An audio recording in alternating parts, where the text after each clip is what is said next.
Мен өткөндө бир маселени көтөрдүм эле. Кайрылуу кылалы. Президент менен Камчыбек Дышаевичти ынтымак алып келели. Биз ушул жерде ынтымак алып келүүчү органбыз дедим эле. Мен өзүмүн максатыма жеттим. Себеби президент жолукту. Элге кандай жолугушу болгонун, эмне жөнүндө ачык маалыматты бергендиги абдан жакшы болду. Мен президентке да ыраазычылык билдирем. Ушуну айтып коеюн дегем. Анан үчүнчүдөн жаңы келген мына бул жерде Золпоев мырзаны, бул киши дагы таанымал инсан. Ишине ийгилик каалайм. Парламент менен тыгыз иштешүүгө чакырам сизди. Күчтүү юристсиз.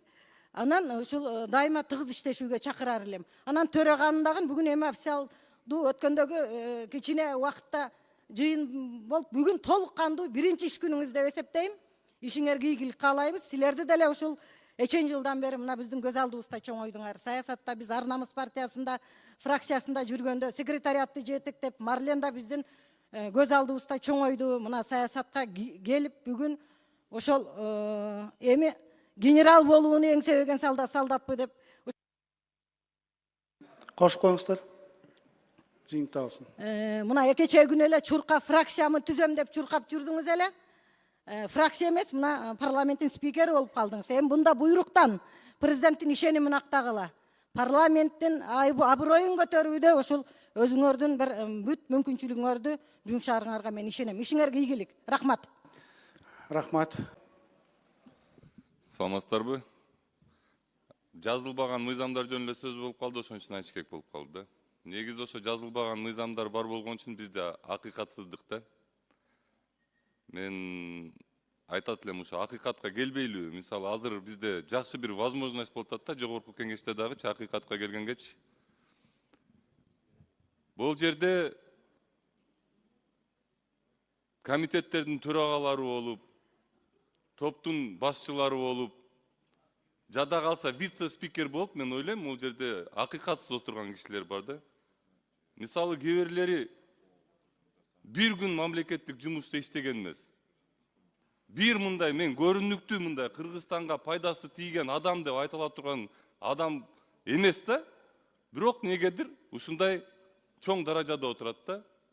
Бул эмне себептен болгон? Анткени бул деген жазылбаган мыйзамдар бар болгон үчүн болгон да. Мен бүгүн ошол боюнча айтып кетет элем, урматтуу коллегалар, урматтуу депутаттар, бизде бүгүн ошол мүмкүнчүлүгүбүз бар. Могу комитеттердин төрагаларын, кээ бир дейм, баарын дебейм, кээ бир вице-спикерлердин ордун карап чыксак, ошолорду акыйкатка алып келип, эмне себептен ошол жерде отурганын билип биз. Жалпы элге да уялбай ошону айтканга, бул себептен отурат депчи. Ушундай акыйкаттыкка келсек болот эле, могу жазылбаган мыйзамдар токтотушубуз керек негизиненчи. Рахмат. Арыбаңыздар, урматтуу кесиптештер. Төрага регламентти сактайт го деп баятан бери турам. Көп сүйлөрүңүздү билсем, мен чыкпай эле коймок экенмин. 10 минут сүйлөрүңүздү билсем. Урматтуу кесиптештер, бүгүн мына төрага жакшы маалыматтарды айттыңыз. Анан мен учурдан пайдаланып, бул аткаруу бийлигинде деги эле мамлекеттик кызматтарда өзүнүн мындай жазылбаган мыйзамдары бар да. Кеткен киши дайыма унутулуп калат. Эмгеги көбүнчө бааланбай калат. Мен Алмаз Акынжанович жөнүндө бир-эки ооз айткым келип турат да. Ал кишинин орду дайыма билинет. Мен ошол парламентаризмдин ошо мектебинде жүрүп, эң күчтүү аппаратчик, эң күчтүү ушул президент менен парламентти мындай парламенттин ишмердүүлүгүндө өзүнүн кесипкөйлүгүн, профессионалдуулугун, дипломаттыгын, мыктылыгын көрсөткөн ошол бир саналуу эле кишилерди билемин. Ошолордун бири мына Алмаз Акынжанович да. Бир да депутат менен конфликт болгон жок. Туурабы? Дайыма мамлекеттин кызыкчылыгы үчүн. Президенттен кандай тапшырма берилет, ашыгым менен аткарчу ал киши. Келип бүтпөй турган жумуштарды бүтүрчү ал кишичи. Ушунчалык парламент менен тыгыз иштешти ал киши.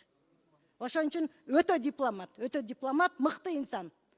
Мен Алмаз Акынжановичтин үй бүлөсүнө, өзүнө ийгиликтерди каалайм, урматтуу төрага. Мындай мыкты кадрлар бизге дайыма мамлекетте азыр мына кадрдык голод болуп турат. Чынында кесипкөйлөр өтө саналуу. Алмаз Акынжановичке мен ыраазычылык билдирем. Мен жеке өзүмдөн атыман гана коллегаларым деле кошулса керек да.